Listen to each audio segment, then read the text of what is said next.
And welcome back to episode 17 of the RCC PLodcast. We're joined today with Scott, and we've also got the return of those two runners, both Chris and Kaylee.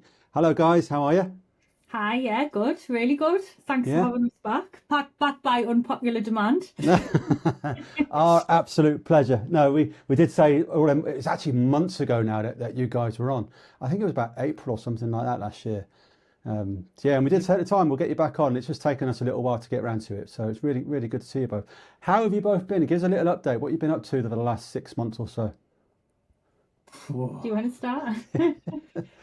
Yep, I've been running really well and knocking out loads of PBs. And then as of December, sort of before Christmas, I've pretty much been on and off ill and not really back at it running. Although I want to, I'm not quite there. So Not firing. next week, I think I'll be back at it. Have you had COVID or something like that, or has it just been generally poorly? I've had a few just dodgy colds and stuff, and then I've had norovirus, which was not pleasant, which was the most recent one. So I'm getting over that. I'm fine, but I'm like, your watch is, if you listen to your watch, mine's telling me you're not fine. So Let me guess, it's a Garmin. it is a Garmin. Scott has problems with people with Garmins. He doesn't appreciate them. I thought, well, our last guest was a pro Apple Watch user, wasn't he? And just to non-runner, did you have one? I did. Sub 20 runner, Lee.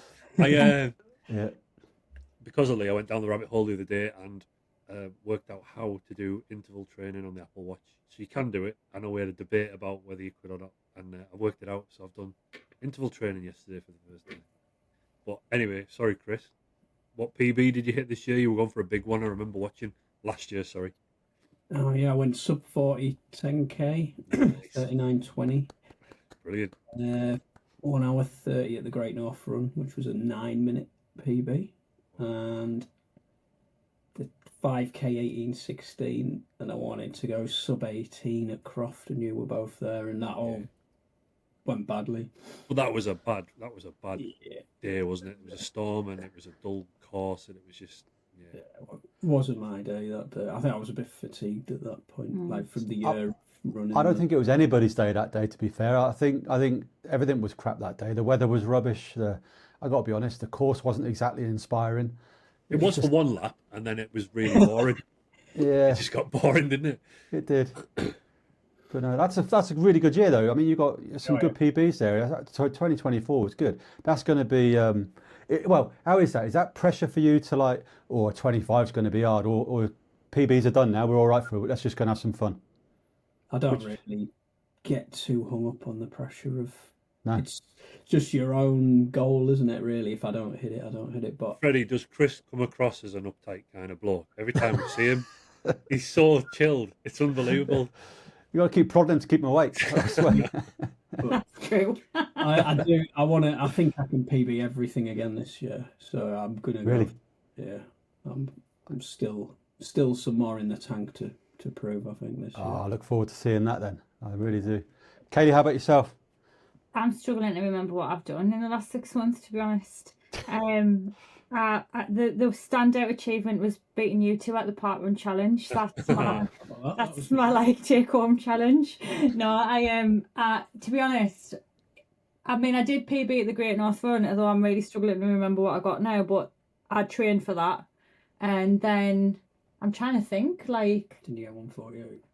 148, 147 something. I can't remember. Anyway, I was pleased with that. I can't remember what I got off the top of my head. And then I feel like I can't really remember much about. I feel like running's really a blur, because now I'm like, I did the same. I tried to go for me 5k PB at Croft and got nowhere near it, but it was on a bit of a whim because I'd PB'd at 3k. Just on a club time trial, and I think I had a mile, something else, a short PB at the same time. Oh, it was a race we did, our 10-mile PB I got, and I didn't train. I just got, and I was really pleased with that.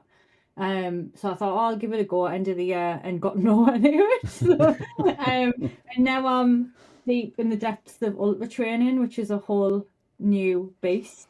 Yeah, you haven't got long to go, have you, for that? 6 weeks, I think, Yeah. left. So I've got 3 very long runs left. This is a recovery week this week. So when you get excited about running 13 mile as your short run, your short, easy run, long run at the weekend, I was like, oh, class, only 13 miles. That's nothing. No. I think I've got like a 20 miler, a 22 and a 26 left, and then I taper. So yeah, it's been interesting, different, fun, but really hard to fit in when you've got a full-time job and a dog that was ill over Christmas and all the other stuff you have to deal with. So I think that's been the most challenging bit, but that's my big goal for this year, and Amsterdam Marathon in October. So but I'm terrified to think about that, so that's not happening yet. Let's get the ultra out the way, and then I'll mess about for a few months and then see what happens. But Well, do you know, when you're doing those next few long runs you've got in your ultra, they are bloody long actually, and they can get quite lonely. Let us know what days they're on if you want, and we can try to come do a few miles with you. no, Give you a that'd bit be of company. good. I am actually thinking about doing some of it on the course as well. Maybe the 26th, so that's going to be up near your way anyway, Freddie. So it's Cool. because it's Bamburgh to Druridge, the Yep. route.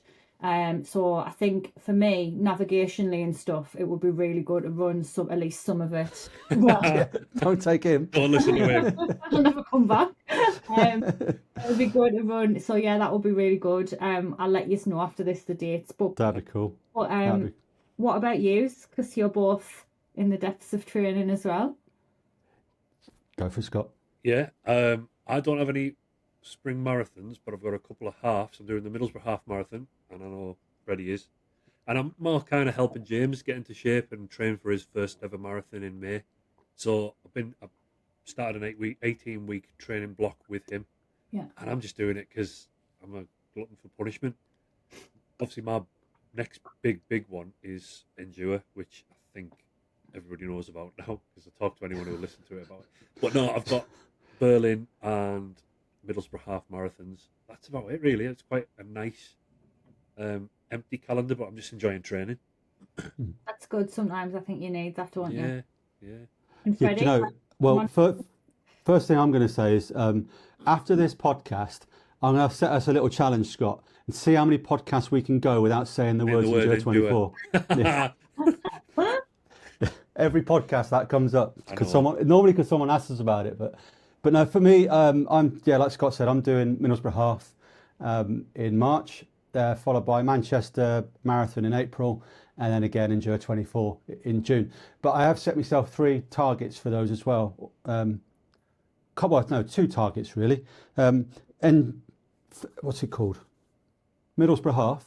The idea, I want to get a PB there, and I want to try and get a 10-minute PB, which will see me go sub 2 for the first time.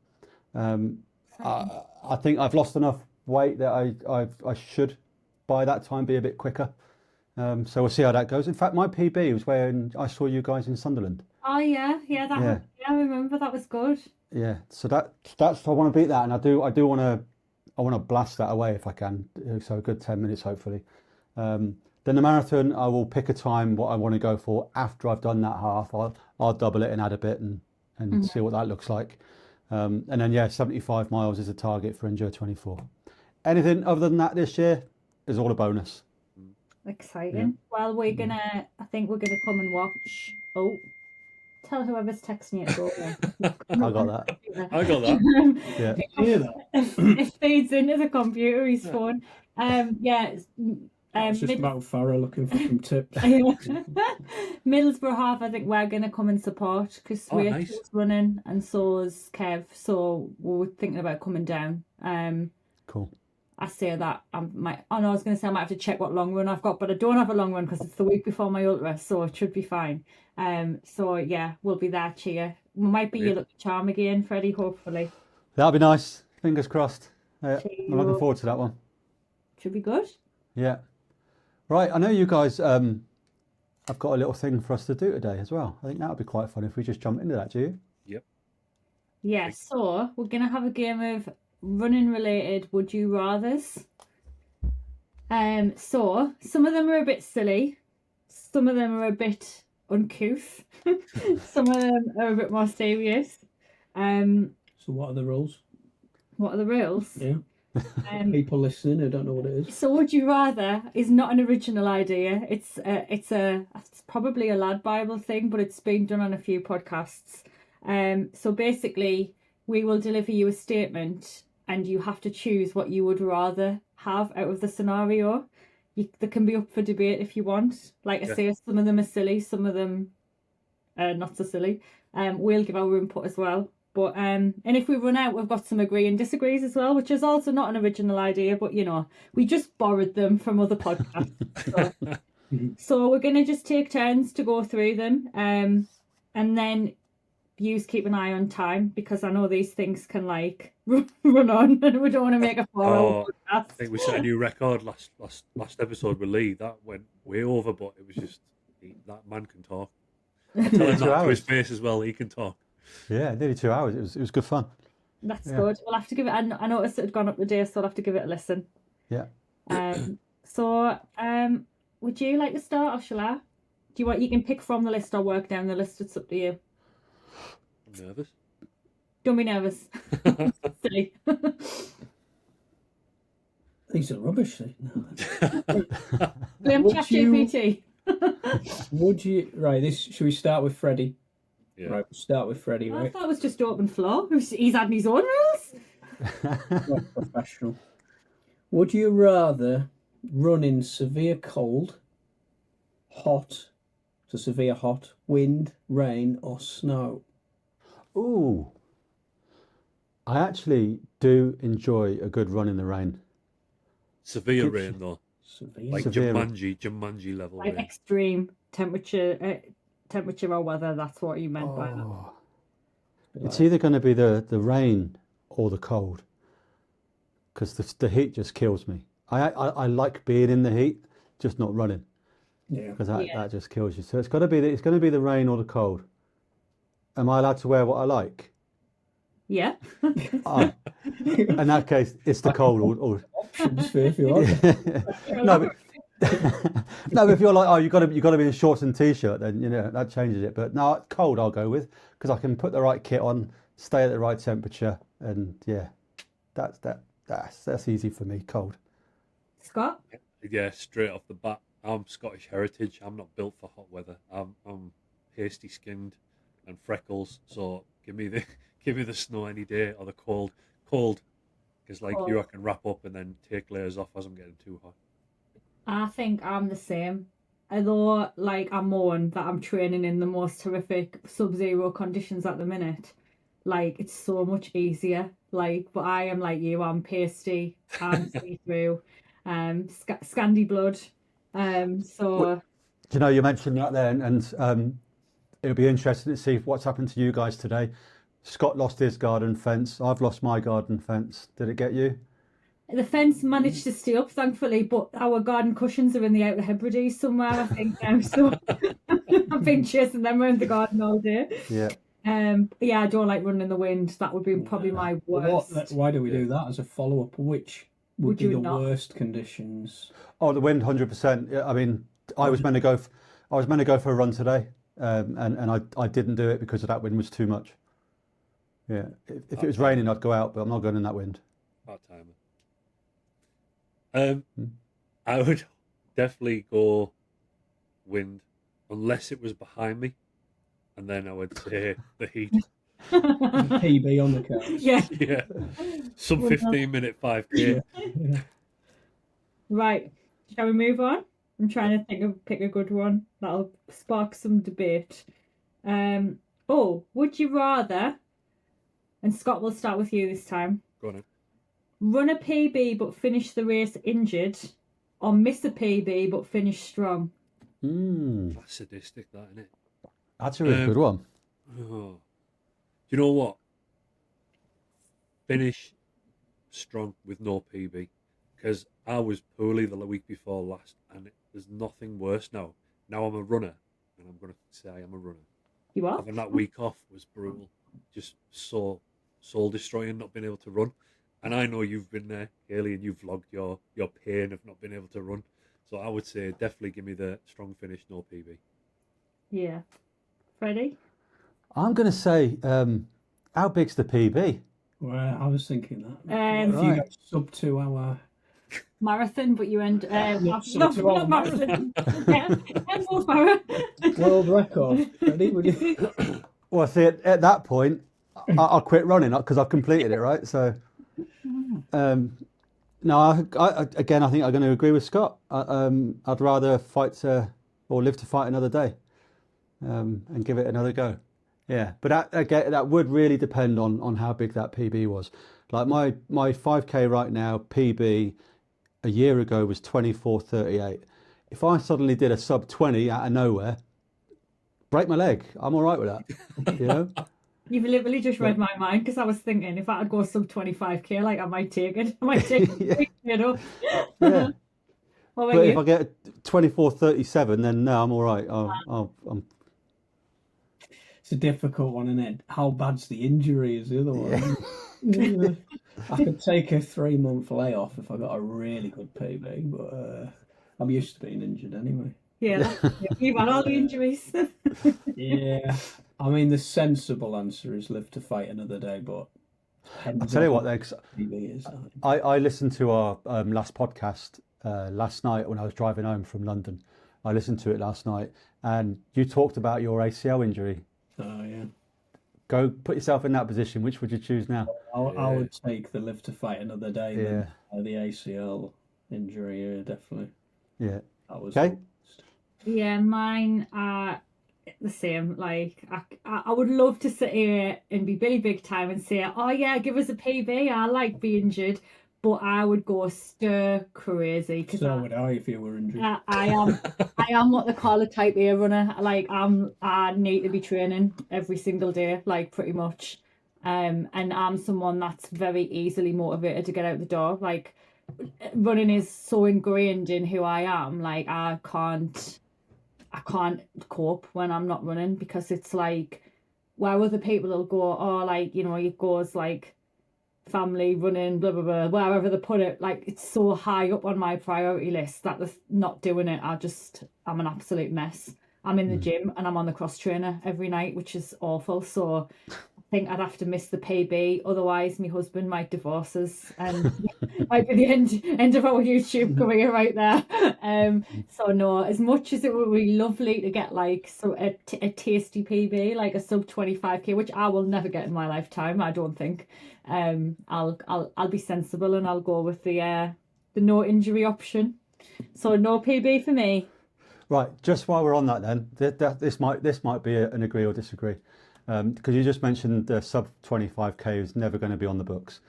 We spoke to Journey Ali a couple of nights ago, and his opinion is if you can run a sub 25, then you can probably do a sub 20 if you get the training right, the right timing, the right level of training.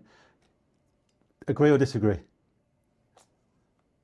I was on that call, and by the end of that interview, I think I was ready to do it. Just listening to him, Straight he off. could sell snow to an Eskimo. That fella, Yeah. honestly, he was so hyped up for it, and it rubbed off. And I think if you did have the time and resource to put into the training and just aim for that one race for a full 6 to 8 months of training, why not?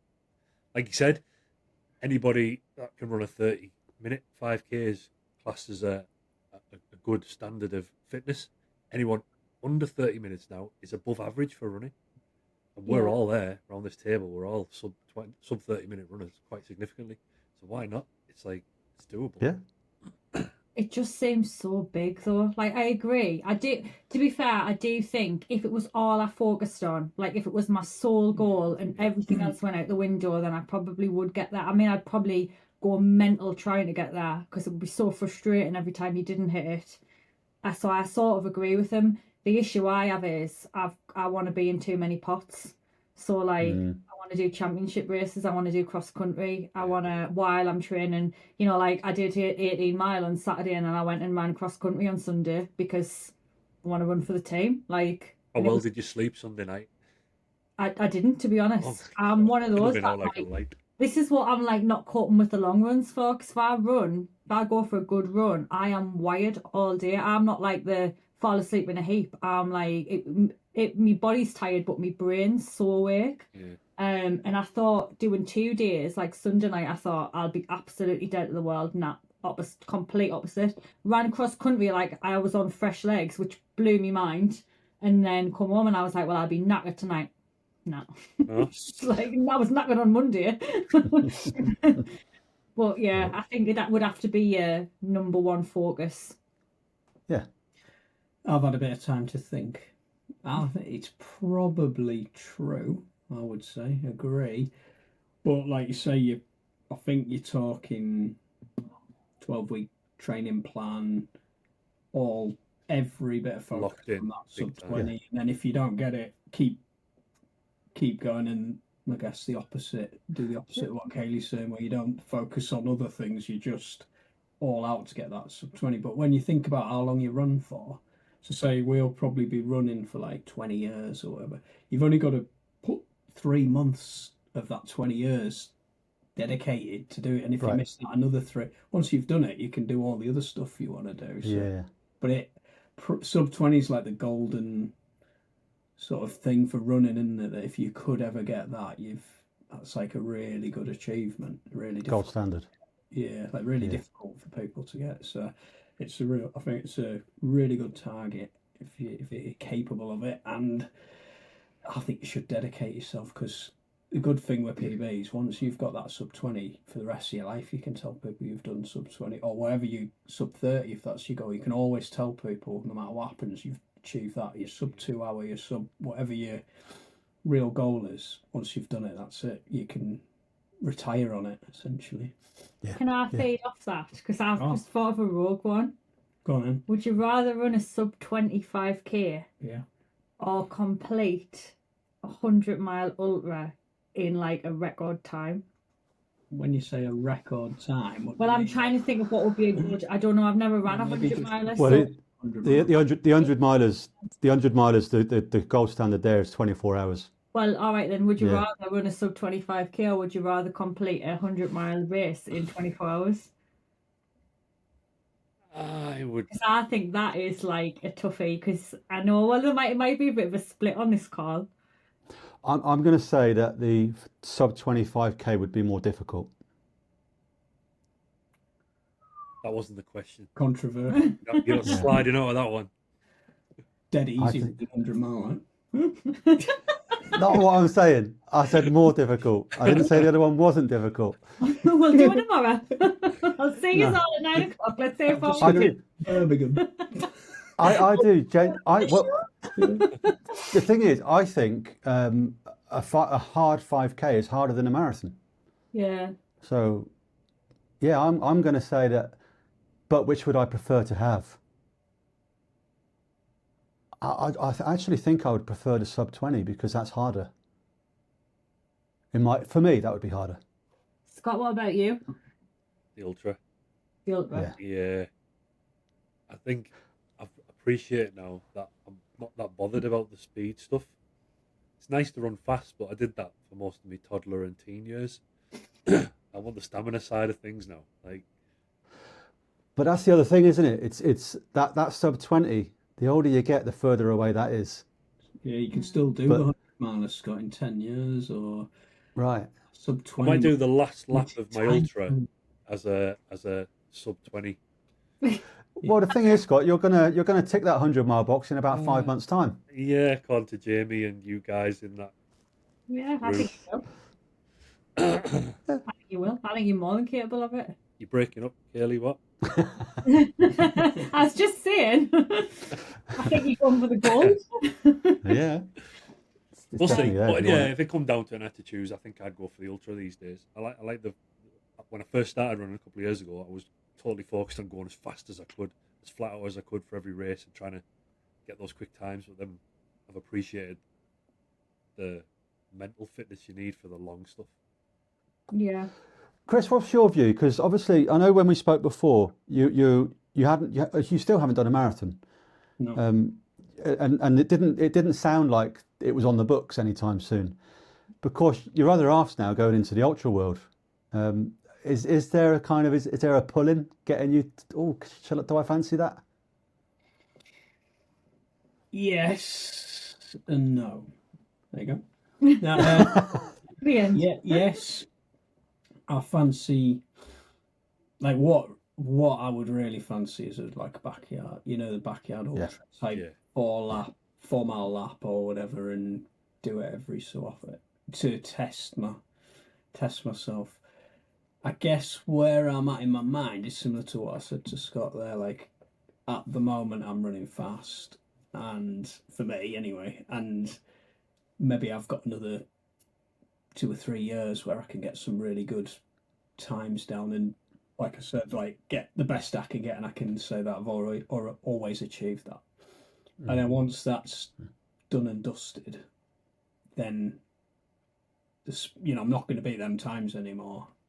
But I can focus on marathons. I've never done that. I can focus on ultras. I've never done that.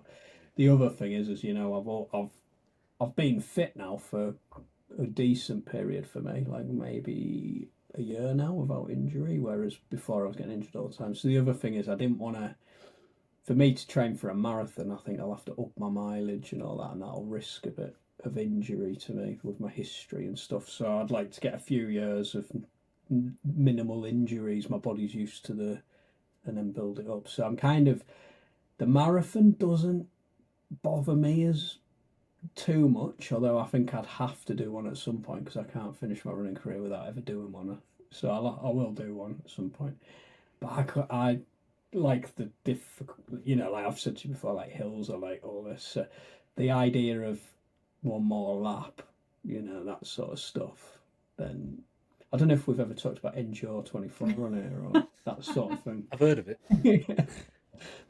They're going to get the same on you for 2026. I can see what this is going. Expect that phone call in June. They tend to open registration straight after the event within a week or two. So expect that phone call from me and Scott at the end of June. Freddie, are we allowed to talk about where you were last week yet and the project that might? Yeah, 100%. Yeah. So, on the subject of this, Chris, there's a festival that you may be interested in joining us for, because he said us last time I spoke to Freddie. So it sounds like I'm going. Yeah. So I got a message from a guy called Paul who lives down the road from me in Morpeth. And he reached out to me and said, "Oh, we've got this event team that we're creating called Heart and Soul. And part of that is we're going to do social running once a month, going to a different location. It's trail running, and the idea being they really want to gear it towards runners of all levels and all abilities. And that's what turned up when we were there. There were some really fast people, and there was some people that weren't quite so. And it took us over some really nice big hills, and it was beautiful up there. Up at Thronton Woods, where I'd never actually been for a run before. It was really good. But they were then talking to me about some of the events they're putting on. And one of those events is a 24-hour run at Druridge Bay. But where it's different to, say, Endure is 8 kilometres or 5 miles. This one is 4 kilometres. So it's quite a small loop.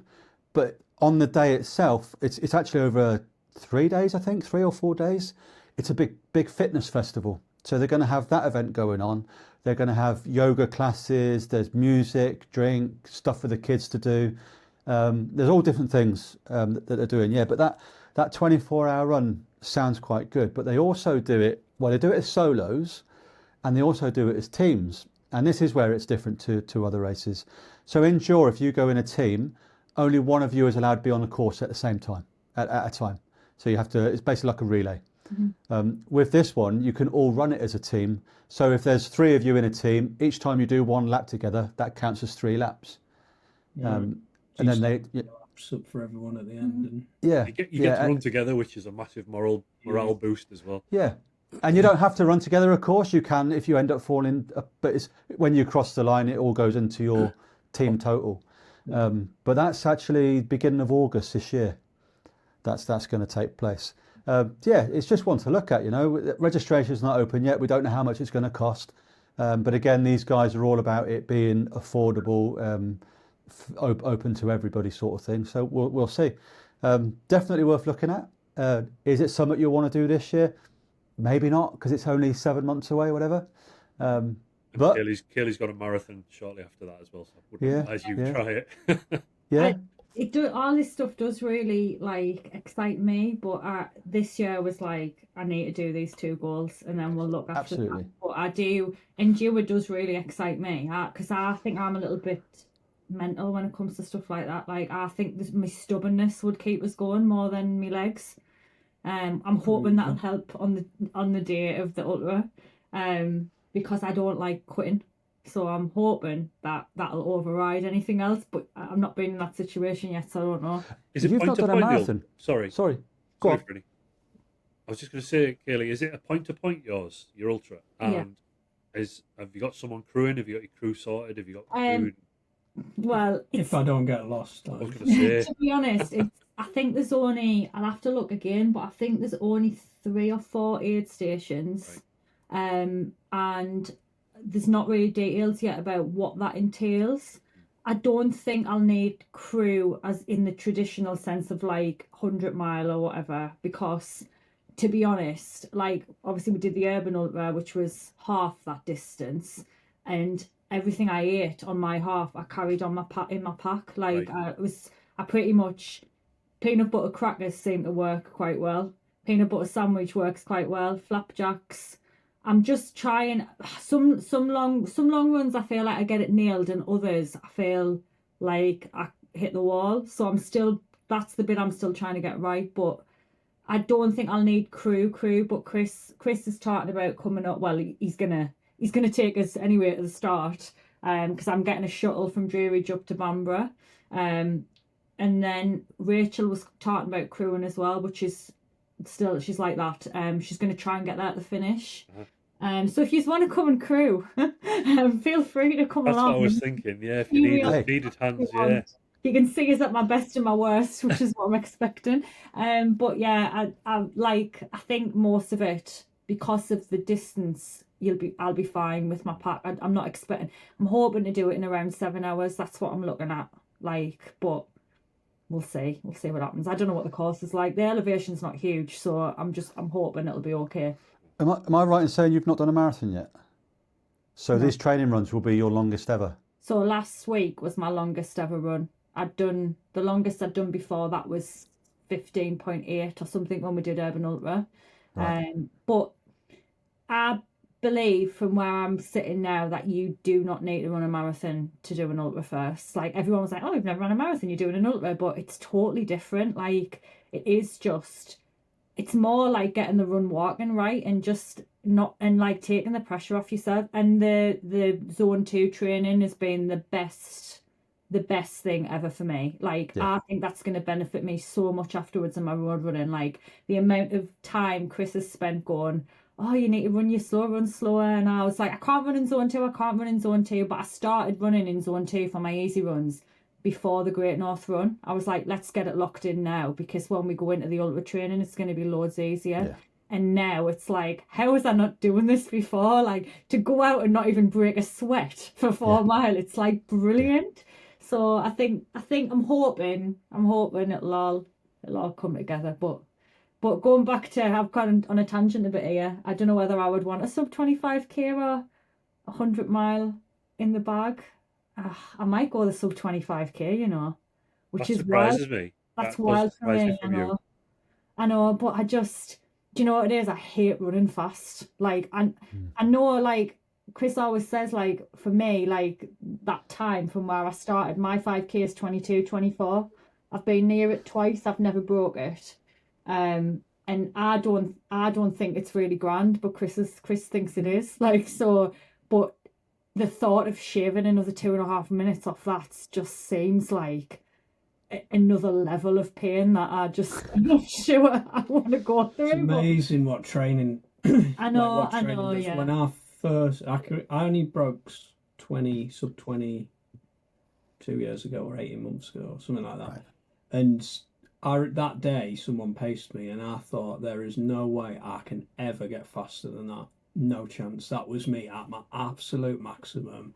I was thinking all the way around, I'm going to have to tell this guy pacing me that I'm going to have to stop, or I've got an injury or something, because I can't carry this on. And then you keep training, and then all of a sudden you've improved again, and you think, how's that? Like that was my absolute maximum. Now I'm able to do a lot more than that. So it is crazy. What Do you think that's the mental barrier side to it? So Yeah. once you've smashed that 20 down, you start. Oh, I can do it. You believe in it. 100%. I'm quite a big Yeah. believer in that. Like you'll see loads of people, if you take that sub 20, will never get sub 20 for years. Then they get it, and then they get it every run. Yeah. Like not every run, but every then they get it 3 or 4 times because Yeah. I think in your mind until you've done it, you think there's you might be confident in the back of your mind when Right. it gets hard. You think, oh, I might not I can't do it, or It's like Roger Bannister with a 4-minute mile, isn't it? yeah. Then everyone, all of a sudden, everybody does it. I think then when it's hard, but you've done it before, you think it's hard, but I know I can do it because I've done it before. So you push through it more, maybe. But there's definitely something there because as soon as people achieve that big goal, you see them keep achieving it again and again. So. It's definitely a mental thing, I think, because I went out and did, like, on Wednesday I did a tempo run, which was just like too easy, too tempo, too easy. Yeah. And even the tempo miles, I was like, as soon as it gets into that, when I can feel my heart rate going, that's when I'm like, oh, like, I know I can do this, but like it feels a bit panicky. Like I don't know what it is. I think I have got a mental barrier because, like, in my head I think I'm slow. Like, so which I know is ridiculous because, like, when we're talking about average for your age and stuff, like I probably am on the faster side, like for my age group and category. But I think because I was never really that sporty as a kid, in my head I'm still a slow runner. So like the thought of going fast, I almost write it off in my head before I've got there. I'm like, well, you won't do this, like, which is stupid because with the ultra I'm the total opposite. I'm like, well, of course I can do this. It's like everyone's like, it's so far, and I'm like, yeah, but it's fine. Like, it's fine. I can do it. Like, it'll be okay. And it should be the same thing, but I think that the minute your heart starts to go up, your heart rate goes up. That's the this feels hard. Like, and that's it. But then saying that, if I'm training, I love like track work. I love running on the track. Fast 400s is like my perfect session because I love where you push yourself so hard that you're almost being sick. Like, I like that, but putting that in a race, it's like night and day. Like, I'd sooner do it in training. It's just bizarre. Right, I've got one. Bringing it back. Got a good game we could play. Would you rather?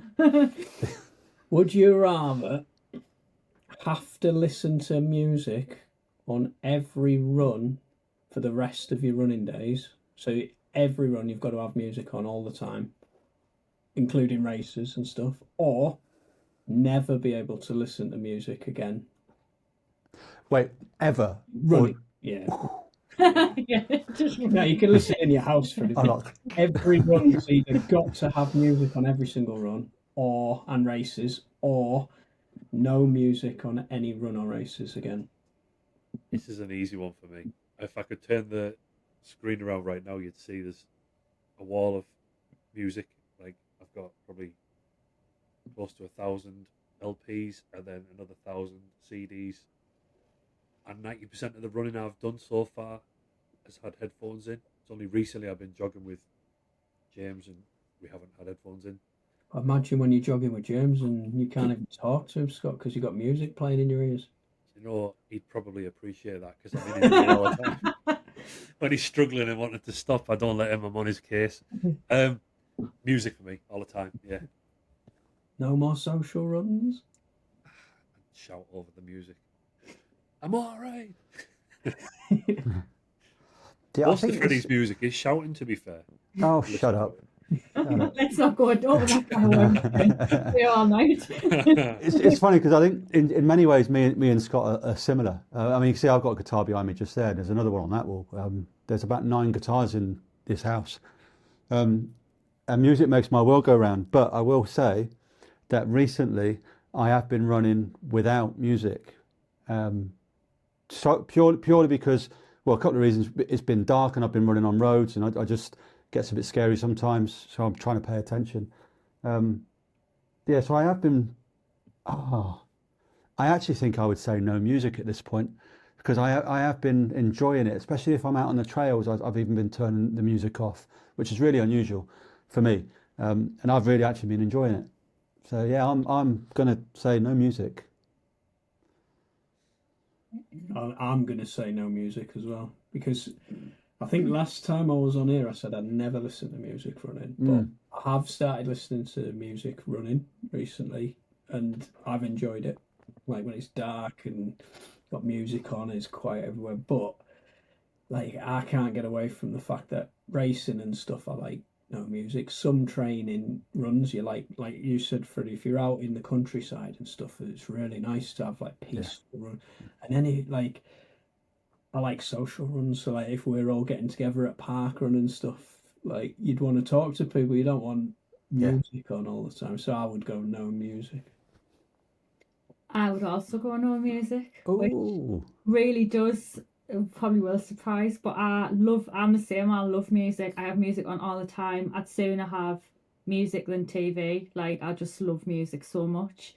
But I like the solitude of like sometimes being in my own thoughts when I run, and like when I train and I look at my watch, sometimes I'll have music on, but it might as well not even be there because I'm so focused on what's that saying, what am I doing, where's my heart rate.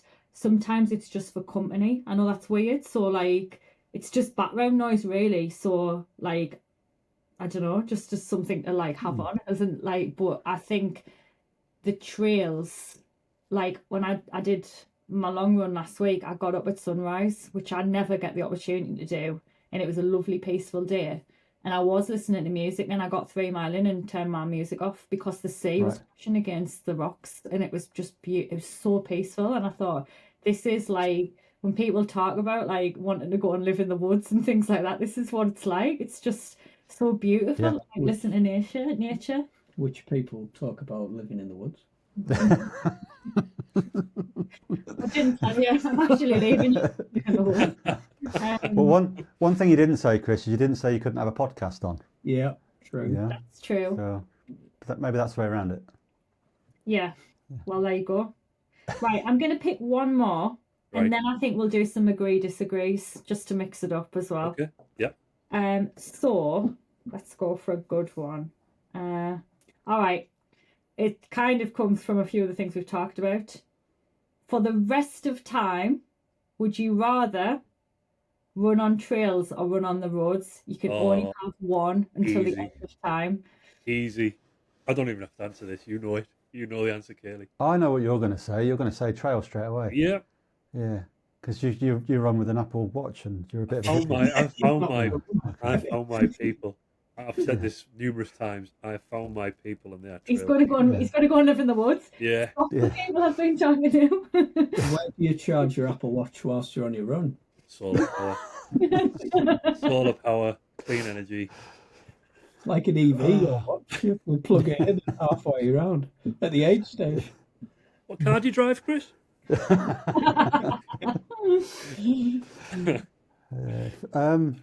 That's a hard one for me because I do prefer the trail, but where's the challenge?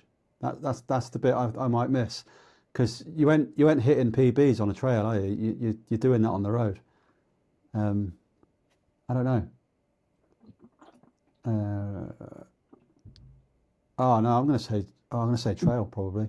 Ultimately, if you could, am I? I don't know. What's going to hold your interest longevity-wise? Rest of your time if you have to run around Croft Racer. Well, here's the thing, right? I guess if I look at it logically and say, okay, for the last year, I've gone for a couple of PBs probably in the last year. One of those was at Sunderland doing the half. One of those was trying to get my 5K back down. That didn't happen, but I was going for it. But all the bits in between were just running. And I did all the bits in between more, and they were probably more fun because they don't hurt. So I probably would say the trail. Yes. Yeah. I didn't want to say the trail. Without sounding cheesy, life's about the journey, isn't it? Not the destination. See? Listen to that Apple Watch singing. Watch said that. I reckon he's Apple Watch said that room before he comes on this podcast. You too?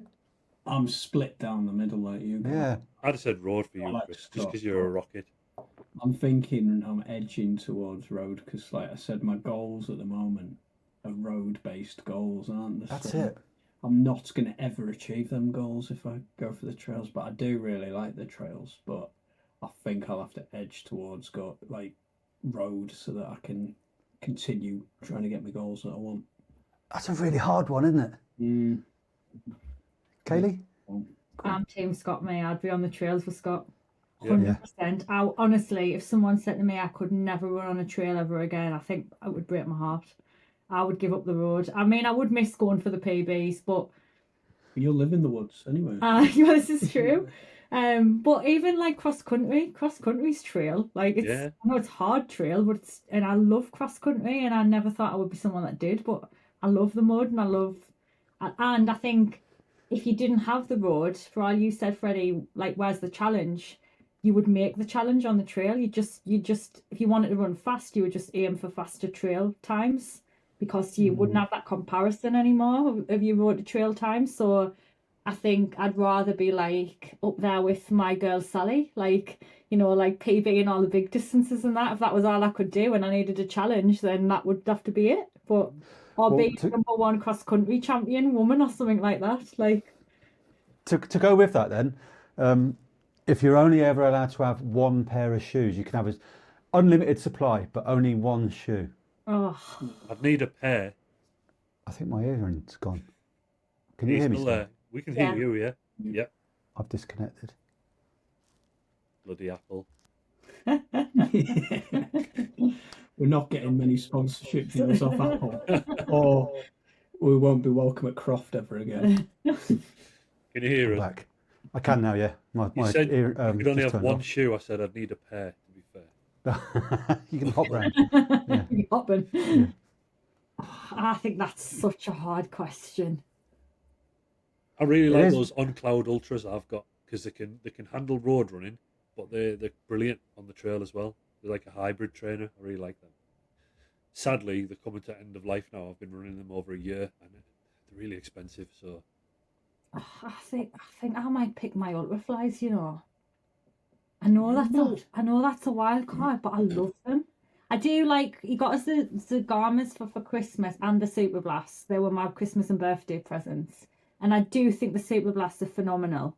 But just based on our last conversation of like road or trail, like both my Nike trail trainers are absolutely wonderful, and it's the only time I've ever got to this point with Nike. And like the ultra flies are just something else. I just love them. I don't know, but I do also like the Adios Pros. Oh, it's so hard. This is such a hard question. I think I would have to pick the Super Blasts because you can use them for everything. If I didn't trail run, I probably would, but because I trail run, it's so hard. You could race in the Super Blasts as well. I'm gonna go with the ultra flies. Glad I could. Yeah. I'm gonna go with the Nike ultra flies. Yeah. Seeing as I'm gonna live in the woods anyway, I'm gonna need a grippy pair of trainers. yeah. Well, are you going, Freddie? Oh, I do you know, if it's road, it's fairly easy for me. It's the Boston 12. Trail, I don't think I've found the right trail shoe yet. I'm using a pair of Ultra at the moment. Ultra Experience Wild. But I don't think I've found the right shoe. I'm gonna be trying what's it called? The Hoka. What's it? Hexton, is it? Clifton. Tecton. Oh yes, Yeah. I'm going to try the Hoka Tecton, but I'm also going to try the Adidas, whatever them ones are. That Terex. Yeah, the Terex Ultra. They're the ones. Oh, Enduro 24 again, but they're the ones that Jay. Adidas turned up, didn't they? And they were offering us pairs on the night before for Yeah. the shakeout run. And Jay Withers, who won it, he had a pair on. Yes, yeah. Yeah. So I want to try those two out, and I reckon one of those two could be my perfect shoe for the trail anyway. Otherwise, yeah, for the road right now, I'd say the Boston. I've got the Adios Pro 3. I'm about to upgrade to the Pro 4 in a couple of weeks to give them a try. But I prefer the Boston. You about that while Kelly lines up the next game. before on. he goes on to his love affair with Adidas, I didn't realise we could have a road and a trail shoe. No, I didn't. So I'm gonna say Super Blast for road also, and Ultra Fly for trail because they're better for racing. In fact, I only have one, then I might as well go with the race one. Anyway, this will be 20 minutes, so I'll get the next question lined up. 1 minute. I'm just filling while you sort the question. I've already got it. I've got the Adios Pro 4s. Yep. But I've not worn them yet. But they are incredibly light and feel very bouncy Really? when I stood in the kitchen. But I have also got, which you probably haven't heard of, the Adidas Adios Pro Evo ones. Yes. Now they are like as heavy as a piece of paper. It is absolutely ridiculous. Wow. When I stood in the kitchen, it nearly propelled me to the other side. And so I don't know if you've heard of them, Scott, but I've never seen anyone with them because I got them second hand, by the way. These are the ones that came out. Kipchoge was running in them, or a similar pair, wasn't he? And they were a single-use trainer. And Correct. these were the everyday runner version, but they're still premium price. They're like I think they are the same ones. the RRP was about 400 quid when they first hit. Yeah, the Yeah. 450, I think. Yeah. I think the daily one Ludicrous. isn't the daily one the Evo SL or something Yeah. like They've that. they've Yeah. just literally now. I think I've seen YouTube review the SL Evo. Yeah, the Right, you SLs they're meant to be quite good. They're like 120 or Yeah, Something like that. but I know the one you mean, Chris. And so it's in it. Like honestly, my plan is when I do wear them, like for the mile or something, to see how fast they are. I'd like to just give these trainers to someone to hold and just record their reaction, because if you put it in your hand, you'd be like, "What is Really? this? Is What are you gonna? Have you got a target race to wear them? Well, as Scott said, I think they've got a life of about 20 miles. Yeah. crazy small, yeah. No, I think I've heard that you'll get like 100, 200 miles out of them, like realistically. And I'm going to wear them for like the mile to start with, to see how fast they are. And then I'm going to wear them probably for my sub 18 5K attempt when I feel in shape and ready to go for it, and see what they're like. But they're, Nice.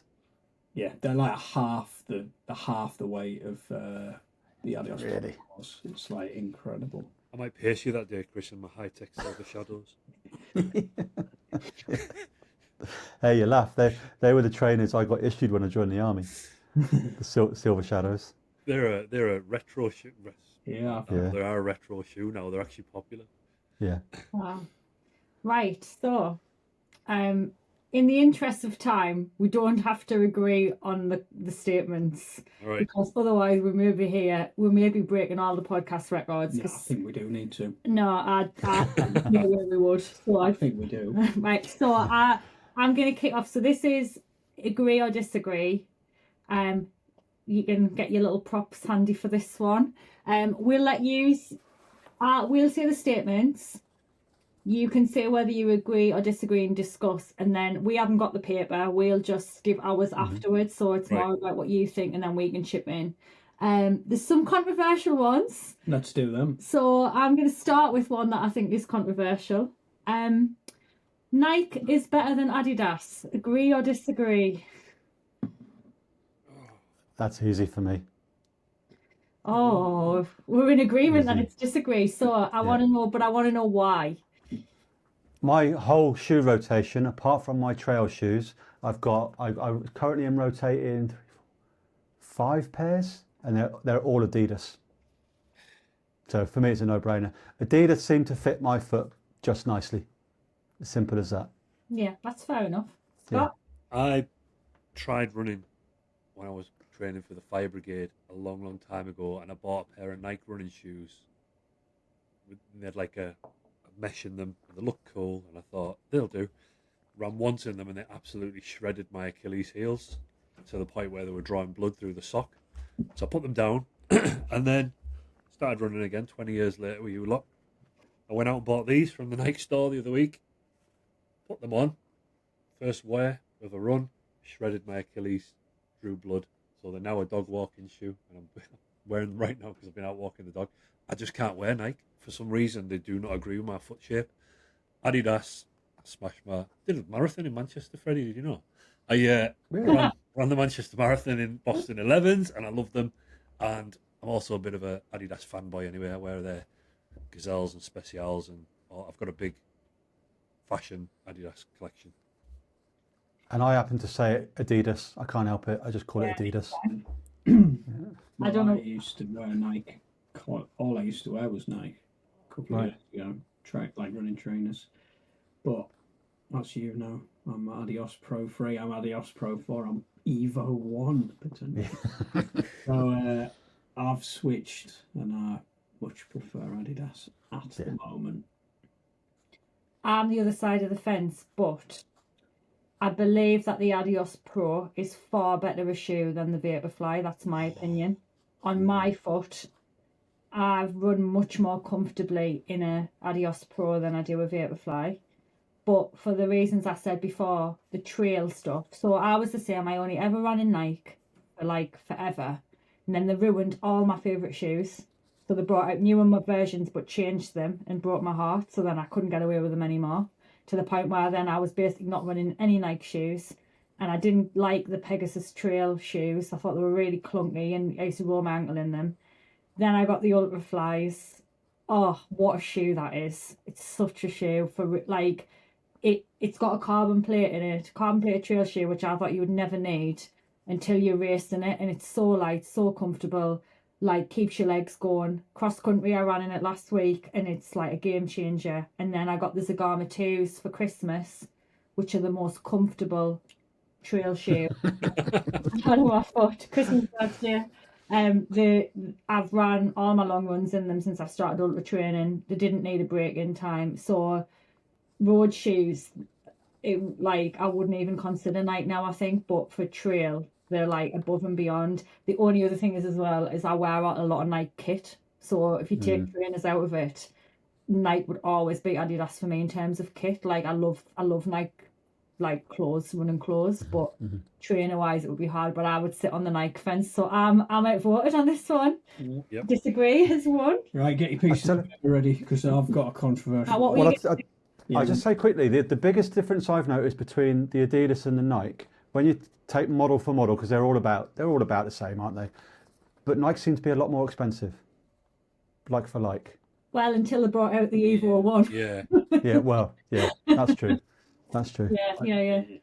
Go on then. This is controversial for both our YouTube channels. Ooh. Parkrun is a race. Oh. Straight in there, Freddie. It is. It doesn't mean I'm racing the park walkers, but I'm racing myself every week when I want to. Scott's. Oh. Scott's upside down. It's mirrored in it. I don't need to do that. I disagree. Only because I've been a few times where I've gone because I wanted to do my run Saturday morning, not to race my previous times. I like to go to different courses just to see what they're like. I don't necessarily want to tear the course up because it's somewhere I've not ran before. So I'll go with purpose. If I want to do a new time and beat my old PB, I'll go with purpose specifically. But I'd say more than half of my park runs I go with just to enjoy a run through the woods. But just because you're not racing it exactly. doesn't mean it's not a race. Yeah. That's the curve. Don't turn up to Sunderland 10k and trot around and go, it's not a race because I didn't bother trying. Right, okay. Well, here's the way I think because it's different if you're running with other people, because you might be having a chat and not even thinking about it, right? But if you go a park run by yourself, if at any point going around that park run you think, I need to catch that person, you're in a race. My take on it is, if you're in any running scenario where you get a time in a position, you're in a race. Just going to say that. Even though it's a community, and I believe, I'm not saying, I'm not being anti-park run. I do think it's very for the community, and I don't go personally to race it. I go because it's a wonderful place to be on a Saturday morning. Yeah. However, the format of it, to me, it is a race because you get a position and you get a time and you get an age graded result, which is a race. no matter how they want to dress it up. I always think of Mom and he's my data. Every time we talk about this, that always sticks in my Brilliant. head. But yeah, what were you going to say, Scott? Sorry. No, I was just going to say, my thought was, if they decided tomorrow to take away the timing and the positions, and it was just people meeting up to run, and the only time you would get was the one you set on your own watch, would it still be a race? Yeah, well, I think that might destroy parkrun if that happens. Yeah, because I do. A lot of people. You'd lose a lot of enthusiasm for it. Yeah. The thing I would say to that though is as long as there's a start line and a finish line, if you're still racing, even if you don't know what time you finish, you're going to see people in front of you and behind you. You're going to race them. I guess to that note, that Christmas race we didn't wear a watch, we didn't know the time. We Right. were starting to finish and we still got a time and it was still a race. It's, yeah. So are we in agreement or disagreement? Is parkrun a race? Here's what I do at the end of every part run. I obviously, we get the result in, and because I'm kind of that 26, 27 minute runner at the moment, I always say to myself, which half of the part run did I finish in? And so that's kind of a race, right? Because I want to be in the first half of the finishers, and I do judge myself off that. If I haven't finished in the first half, I go home a bit pissed off actually. So I'm going to say strongly, for me, it's a race. Scott's feeling Gosh, pressure. have you been I'll good? change my mind. I'm going to agree. Based on you're right. You are right. The fact that there is a start and a finish, and the second you spot someone that's ahead of you and you aim for them as a target to pass. To be before they fair quit though, them. like I'm the opposite of you, Freddie. Like I honestly could not care what my watch says when I cross the line at parkrun. Like unless I've gone with the intention to race, which is probably twice a year for me at parkrun. Right. I don't go to racing ever because that's not what it's about for me. But I do think the format reflects a race, whether I'm racing or not. Like, but honestly, I couldn't care what my age grade was. I couldn't care what position. Like, I just go because I love it. That's it. I used to go even as far. So I used to go to Blythe. I obviously go to Blythe the most. It's my local one. When I was first going, and probably my first 10 or 15 races, I actually, and I would never point this person out or anything like that, but there's nearly always the same people are there, right?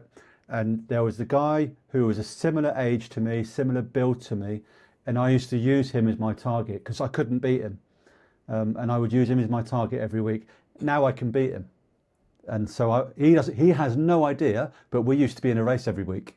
But he might be in his house now going, there's this guy that I used to beat, right? Yeah.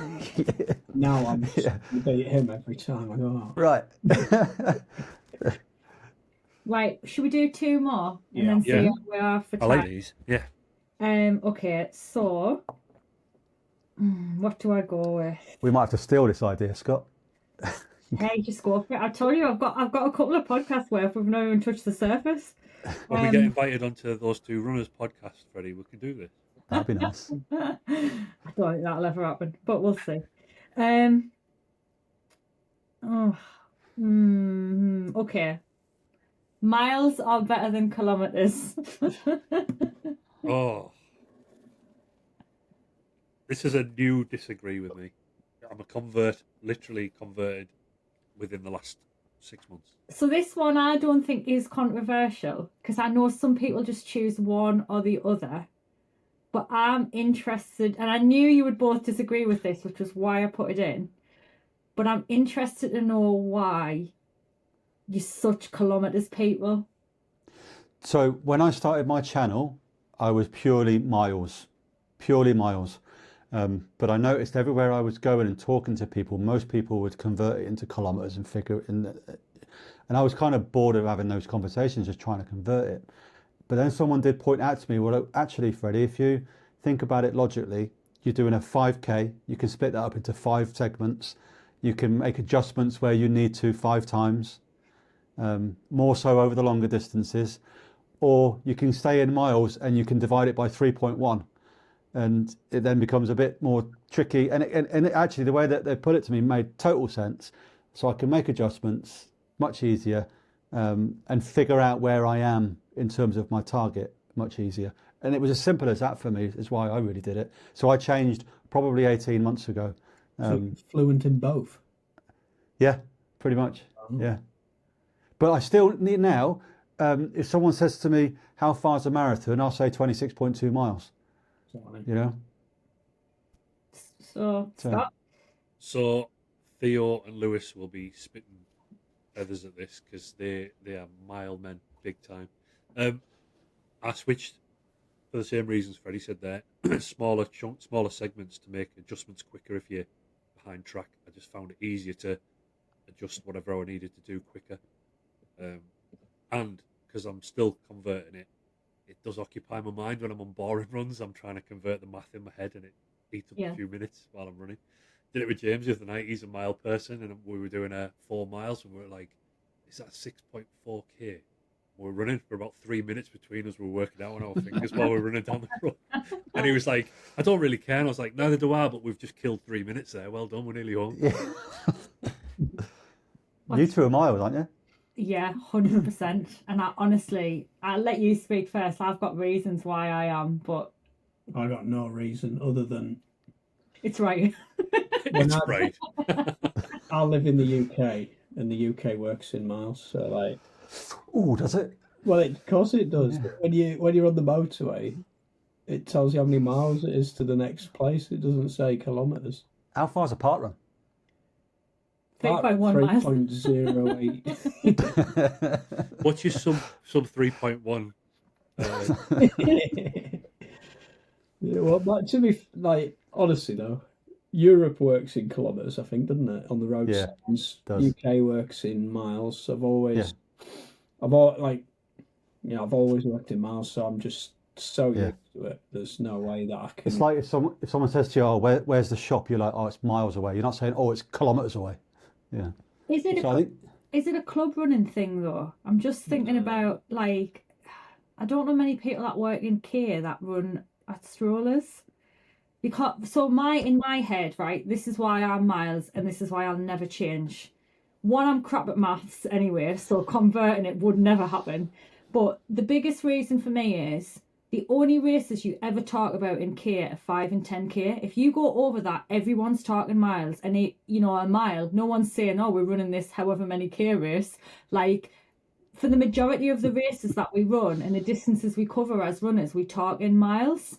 So I can never understand when people go, "Oh, is a half like 21k or something?" Or, yeah. People go, "Oh, yeah, it's 21k." I'm like, it's 13.1 miles, mate. Like, that's the only thing I can think about in my head until it gets to like 800 meters, and I know that that's the other, like, that would be the K thing. But like, But even then, I go, "Oh, half a mile." yeah, but then I'll go, "Oh, it's 2 laps of the track," which I know is half a mile. So it's like, I couldn't imagine my brain ever being on the other side of the fence. To me, I know I joked, but to me, it's just wrong. Like, when I'm running in kids, I know it's not wrong. Do you know what else is just wrong? I'll tell you what else is wrong. Four laps is not half a mile or a mile. Two and a bit laps of the track is half a mile. Right. 4 and a bit laps of the track is a mile. Because what is it? 1,609 meters for a mile. Yeah. You know. Thereabouts, do you know what I mean? Yeah. That just proves why you should work in miles. Yeah. It's 1 mile. Yeah, that's 1,609 meters. Yeah, I like, when I say it's wrong, I know it's not wrong, but in my head it would just feel so wrong to run. Yeah. Like, if I looked down at me watch and was in care, I just, like, when people go, "I was running," you watch a lot of YouTubers who use care, and they'll go like, "Oh, I was running like 6-minute Ks," and I'm like, I've got no idea what that is. Unless I had times it up to 10k, I've got no idea. Like, I just lost. I could never. Anyway. Yeah. Right, should we do the last one? Yeah, well, we might have time for another. We'll say we'll let you be the judge for time, but Oh, I've got all night. My wife's probably already asleep on the couch, so we're good. You should always listen to your watch, Are you going to say wife there? even if it's up. even if it's Apple.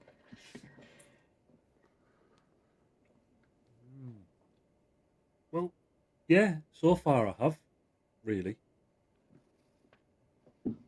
No, Why? because my watch doesn't know how I feel. Your My watch is an aid, not an instructor. Do you use your watch for sleep and stuff like? I do. So it knows you pretty well, doesn't it? It does. I only take it off for when I get in the shower, is the truth. Otherwise, it's pretty much always on my wrist. And I do listen to it, but it's not gospel to me. Where if it tells me today you need to run at this pace or whatever else, and I'm not feeling it, then no, I don't. And I'll tell you, actually, I'll use this one as a better one. And this talks about two things really, about my watch, but also about what we spoke about earlier with having mental barriers. I think when I started on the Manjaro, my heart rate went through the roof, which it does still go quite high, not as bad as it was, but that was also, it became a mental barrier for me. And I think I saw that, if I'm open and honest with myself, I saw that on my 5K PB attempt in Hartlepool with you guys. I knew from the off that was playing on my mind. I gave you my watch so I couldn't see it. And as soon as I found it difficult, I was like, my heart's gone too high, you know? So that's because my watch is telling me, normally, telling me my heart rate, and I'm allowing it to make me panic almost. So that's why I've got to the point now where I'm like, no, I don't need to see that. You don't have to tell me what to do. You're not always right. So no, I don't. Well, you agreed, sorry, Scott, didn't you? Only because if I didn't have this thing on, I probably wouldn't be sat talking to you three right now. It Because the fact saved I your put life. that on. Pretty much did, yeah. Yeah. So I was in a really bad way. I was out of shape. I was 19 stone, and I put this thing on because I got it for Christmas. Is that where it started? Yeah. So that Apple Watch that we've been slating is actually... Yeah, all Changed joking life. about it, yeah. It went off and it said my VO2 max was 26, and I had no idea what that meant at the time. I was like, right, thanks for telling me, but I don't know what that means. I Googled it, and I realised, holy crap, VO2 max was like the lung capacity of a 70-year-old man, and I was just sat there in a sloth, 19 stone, and I wouldn't have had a clue. I'd have drifted on into 2023, 2024. I wouldn't have started running. So I've put a lot of faith in it, and it's got me where I am now. But if I did have a rough day and I'm feeling ropey, I wouldn't let it dictate that I had to go and do a run. But no, if I hadn't bought the watch, if I hadn't have put that on my wrist in that December 2nd, 2022 it was, if I hadn't have gone off, sat in the chair over there, I can see it from here, I probably wouldn't be talking to you three now. What There a you go. story that is. What an advert for Apple. Yeah. And Jim, don't share if you don't want to, Scott, but where's your VO2 now compared to that? 48. Really? Yeah, 48. Wow. It's well above average for my age. Yeah. Yeah. I don't really know how accurate it is, and some people in the comments in the past have said that don't go off your VO2 max and stuff, but it's definitely a massive I don't difference know. to what it registered. It's reasonable. It's reasonable. I think it only becomes an issue when like mine is massively dropping, but that's because I'm not doing as much sprinting as I would normally. So Yeah. mine's dropped about 2, I think, and it's on the cusp. I've been in superior, but it's on the cusp of just about to drop out, and that's because that VO2 goes off your sprint. It usually works off sprint efforts. When I can walk the dog, Kaylee, and it'll go down, it'll drop a point because I've walked the dog. But when I sprint, I notice it'll jump back up. And when I'm doing hard work, it's because you're using the oxygen and your lung capacity and stuff, which is how it measures it, I suppose. And it's never going to be as accurate as a treadmill in a physio's office with a mask on and you strap up to the machines. They're but close. it was enough to make me start giving a shit and get off the sofa, you know. Yeah. Well, mine, I don't mind sharing this. I'm slowly getting towards the green, No, no. Amazing. which Brilliant. is Class. still getting there. And don't forget the age category we're in now. I know we're slightly older than these two, Freddie, but that's really good. That's like heading in the right direction for someone of our age category. I'd be more than happy with that. Yeah. No, I'm at 41. We'll get it up over the next few months, no doubt. Yeah. Sure. Yeah. My view is, I think, well, I've been given the short straw, so I've got to follow Scott's story. So, but Casio. put that Casio. inspirational stuff to one side. I would say I would have to say disagree, but I'm on the verge of agreeing because I said always listen to your watch, and I think it's right for me to listen to my watch 90% of the time because I wear it for sleep and all that stuff. It knows when I'm tired, when I shouldn't do stuff. So to me, it's a great guide for me to go, it's not a time to run fast now, or it gets in my head like about looking after myself, like as a runner, I mean, and stuff like that. So I think it's really good. But to listen to it every single time is probably wrong, but I would say 90% of the time, for me, it's a good guide. But you can't listen to every single thing it says. Well, it is a question then for that, because I don't know what some of these things mean. My watch right now is telling me that I'm peaking, Yeah. right? But I feel like I'm not peaking, I'm just getting fitter. Peaking is rare, isn't it, to get? So, like, that is, you are PB shape type thing. You've improved to the point where you're at your absolute best at the moment. So peak, I think whenever I've had peaking, which is quite rare, but normally when you're training and you've started doing like sessions and following a plan, you'll get to the stage where you're peaking. But I think you see how it goes. I've got a feeling that you're only peaking for like a week or two. Okay. Then because you can't be in optimum shape for a long period of time. I might have to get down and do And I might think have to go. it's back to productive. Part one PB tomorrow. Might go for a race tomorrow. And interestingly, like finishing that story from earlier where I said I had norovirus and haven't quite got back at it, my status is strained. So yours is peaking. Yeah. Normally you have productive, don't you? And then unproductive, mine's on strained and has been like that for like 3 to 4 weeks now. Wow. I've been doing some easy running on and off, and nothing is changing. And my HRV, if anyone listens to that or knows what it is, but it's like a sign of if you're healthy or tired or ill. And mine is in the ill, tired, and has been there for 3 weeks. So it's like, why? I feel fine, I am fine, but there's something not quite fine. So but I think I am going to have to take the 10% and ignore it and start actually doing some bit faster running, because I haven't done anything for a month faster, and see if that kicks it into gear. Because nothing, resting for a whole week, I've done 2 weeks of hardly any running, nothing changed. I've done a week of easy running, nothing changed. So it's like, am I listening to it too much now, and should I start training again for a couple of weeks and see what happens? So we'll see. What about you, Kaylee? I think up until recently I would have said agree. I'm someone, because of the way I am with training, I'm a bit of a slave to my watch. Like, but I think again, the ultra stuff, training for an ultra is a very humbling experience, because your times do drop. Like, and at first dealing with that's quite difficult, because especially someone like me who races a lot, like it is hard to go like, oh, I can see my 5k time getting slower, I can see my predicted times getting slower. However, I actually think it's been quite a positive change for me, because so I've then gone into like the cross country race last week and other things that I've done with very low expectations. So I've took the pressure off and gone, do you know what, I'm just going to run and enjoy it. And I've got 2 cross country course PBs in the last fortnight because I've took the pressure off. Well done. And I think to a certain extent, I'd sort of agree with like really what Chris said. It's a good indicator of where you're at in terms of, for me, it's overtraining. I'm terrible for overtraining. So I think it's a really good gauge of that. But I think the ultra training's made us ignore it a little bit now. Like the days it's saying to us, you should be going for a sprint a day. I'm like, no, I shouldn't. Like I'm running like 35-mile weeks. I'm not sprinting on top of what else I'm doing. So I think I would disagree. Like you shouldn't listen. Like, you shouldn't listen to it all the time. Yeah. I've got a good question actually off the back of that. It's come in my head, and we could guess what each person is. So you get a type A, don't you, and a type B runner. Well, I've said what I am, so yeah. So I don't know if you know about this. So a type A runner is somebody who runs all the time. You can't stop them running. You know, they run when they shouldn't. If they're tired, they still run.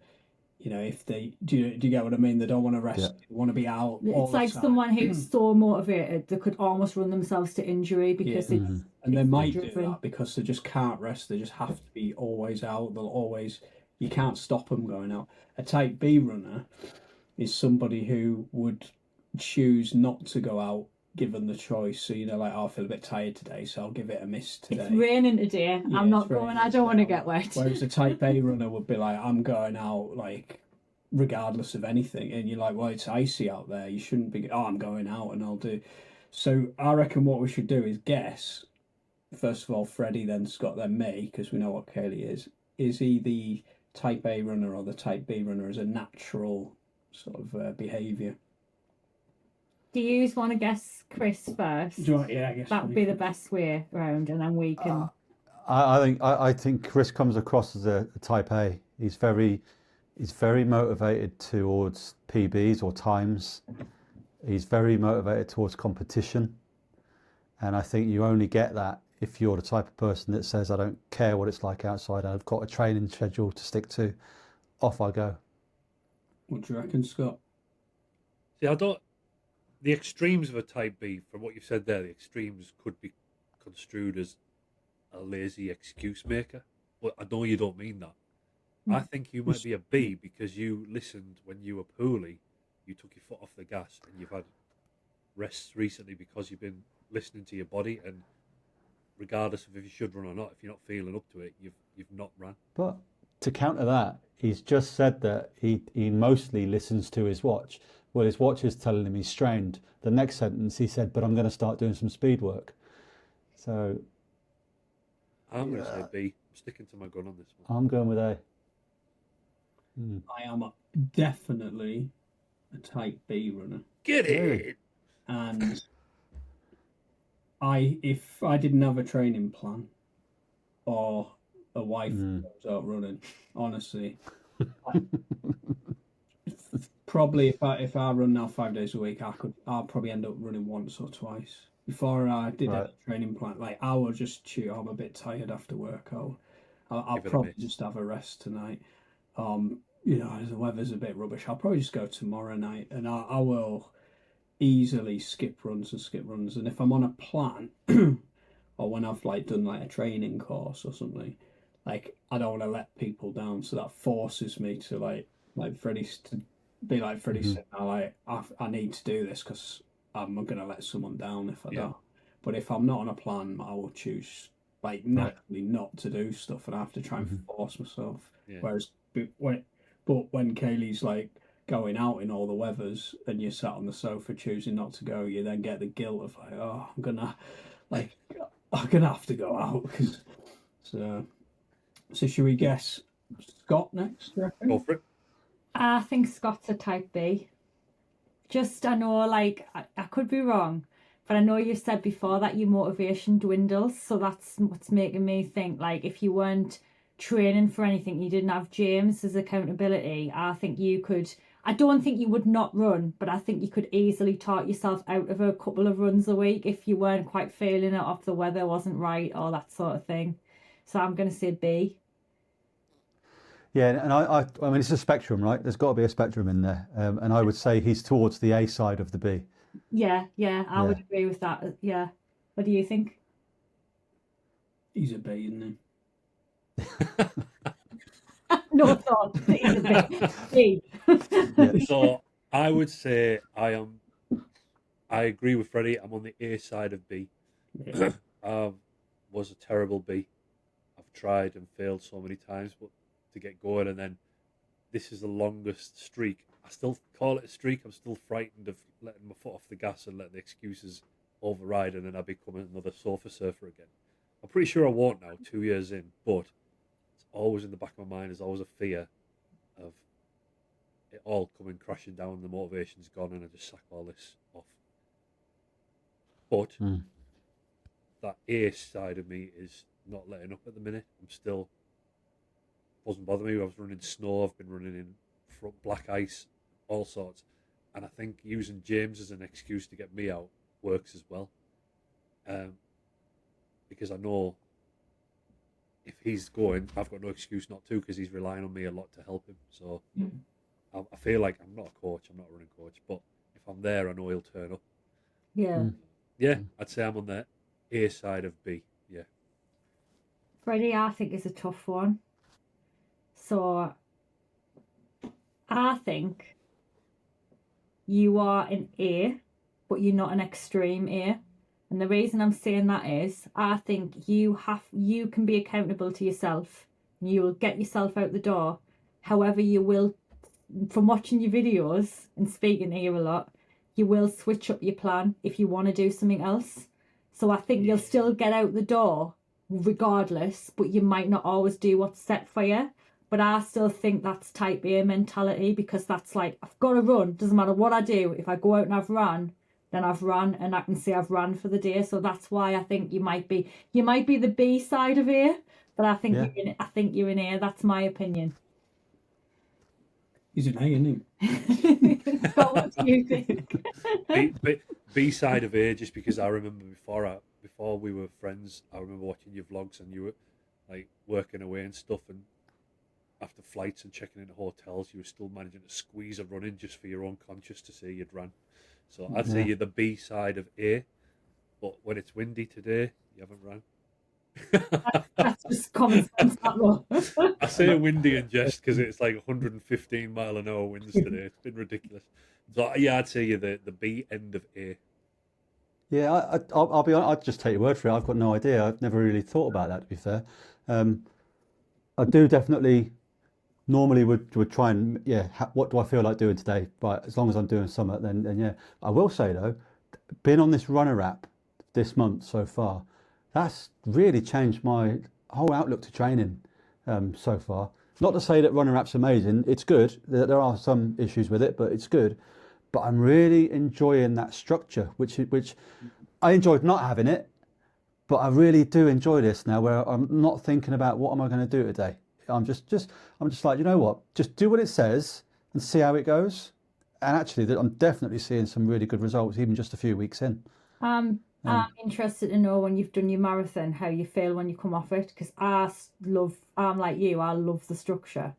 And then I get to the end of it and I'm like, I'm so ready to be off this plan, and I'll be off the plan in a week, and I'm like, what am I doing now? Yeah. Like, I'm a bit lost now. Like, I don't just want to, like, honestly. I have actually got, and I actually quite like your guys' input on this. I have got a small concern at the moment, and that is Endure 24. I know I said we try not to say that anymore. But like, this marathon is at the end of April, and I'm really trying to stick to what the plan is telling me. The only consideration I've been having at the moment is some of the long runs aren't long enough for Endure 24. They're obviously perfect for the marathon, but not for Endure 24. And the gap between the end of April and the end of June isn't that long to really start building that mileage up. And I don't want to do it too fast, right?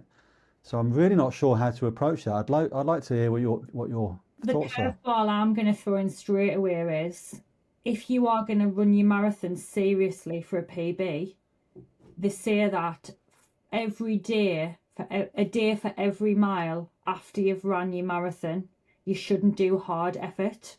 So technically, for all you could go out and run easy, you shouldn't be going out and running easy for 26 miles, because that would be classed as a harder effort, perceived effort run, even though you're not doing speed work. So I think if I was you, you're gonna have to work out what means more to you in terms of your PB. Do you want to smash Manchester, in which case I think Endure might suffer, or do you want to smash Endure and then let Manchester suffer and just go and have a good day at the office? Because originally Manchester was going to be a training run for you, and now you're doing this app. It's like, oh, what could I get at Manchester? It's starting to feel a bit cheap now. The app, It did. You're absolutely right. It's exactly what happened. I mean, it's given me an optimistic target, and I really do genuinely believe that it's a bit too optimistic. But I think if I was 20 minutes away from that, I'd still be really happy, and that would be a really good time for me. But I didn't want to think that way, because you're right. I really wanted to use it as just a 26-mile training run, working its way up to Endure. So I really don't know how to approach that yet, but. I think see how your training goes. See how you progress with your training, and then come and join me on a couple of long runs. Swap your long run on a Sunday for my 26-miler. We can do a run, walk, and eat. 100%. And just see how you feel. Like, you might get near Manchester and think, you know what, I just want to go out and have fun. But ultimately, Manchester's not important to me. It genuinely isn't important to me. Endure is 75 miles is my target. That's my A target for the year. That's really important to me. But it's just that, like you say, that carrot dangling there. I'm thinking, well, you never know, could beat Scott's time. You never know. Well, you're not gonna know what you get there, are you? Like you No. and the weather, whatever the weather throws at you as well. Like Well, yeah, sometimes that's true. an impacting factor as well. Don't forget, you're doing exactly the same race I did, and I never had Enduro planned at all. That happened because you talked me That's into true. it. So, and I still managed 52 at Enduro off the back Yeah. of Manchester, and I ran my heart out on that bloody Manchester run. So, yeah, you've got a lot more planning ahead of you, and you're a lot more structured in it. I was just running because I'm stupid. Like that Enduro thing was just like for a bit of fun, wasn't it? Yeah. So if you did it with a bit of structure behind you and planning, who knows? Yeah. I will see how the next couple of months go. Any do you want one more, or do you want to have a thoughts and wrap up? Because I'm just conscious of time. If people have got this far, can I ask them, just because you've launched this on a new channel now, in the comments, let us know if you're a type A or type B. Because I am really interested to know what people are. Because I think when you're one or the other, you are just, I can't understand why, like I can't understand Chris's thought process towards running. I'm like, doesn't matter if it's raining, snowing, windy, if I've got to run, I'm squeezing that running somewhere. Like I ran last night, which my Friday was a rest day anyway. But like last night I was finishing work. I got back from work at 20 to 5 and I had a hair appointment at 6. I got changed, went for my 3-mile run, so I didn't have to run today and the cold's going to swap them and didn't want to run in the wind. And then still managed to get home, have a quick shower and was at the hairdresser's for 6 o'clock because I was like, I'm not missing, not cutting out my run because it's important. So, but whereas Chris would be like, oh, I'm not bothered. Like, I'll just... Right. And I'm like, I sometimes wish I could be a bit the other way, but I don't know what it is. It's like ingrained in me that I'm like, I need to get out that door. And I always say if I was as motivated for everything else in life as I am with running, I'd probably be queen of the world. But unfortunately, I'm not. I just love to run. But how annoying is it? The most chilled out, let's just call it lazy one of us, is the fastest. I know. Tends to be that way. That's because he doesn't overtrain, you see. Right. It's a secret. That's the secret. They say rest is as important as the sessions, isn't it? Like, that's what I think when I miss a run, Scott. Yeah. What is that telling myself that? Go on, what was your next one? Your last one? I'm just wondering if we've got another good one. Which do you think? I quite like this one, but it's not a controversial one. Or this one. You can choose. You just choose one. Most of them we've done. It's acceptable to wear your medal in public the day after the race. Oh, yes. It is a controversial one. On the podcast, they can't see what you've held up, can they?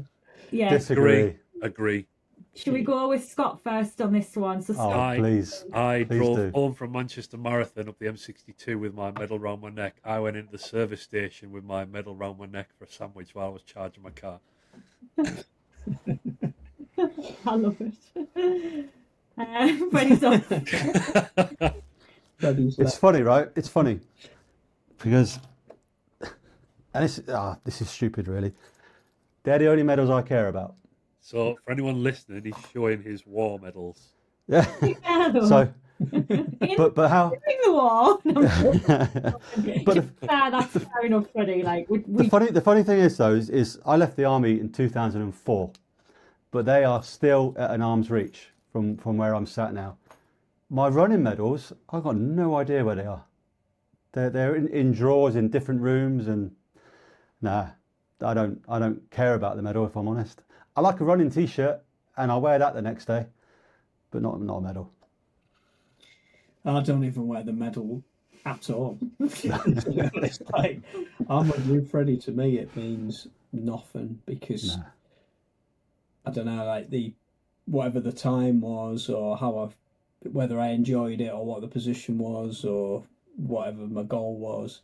That's what that's in my head. That's the memory, and if it's on Strava, then it's real. But the medal, I don't know. I just see it as a waste of like the environment. Like, why are you making all these that are just going to go in the bin? And I will also say, when they give you a wooden one, I want to hit them with it.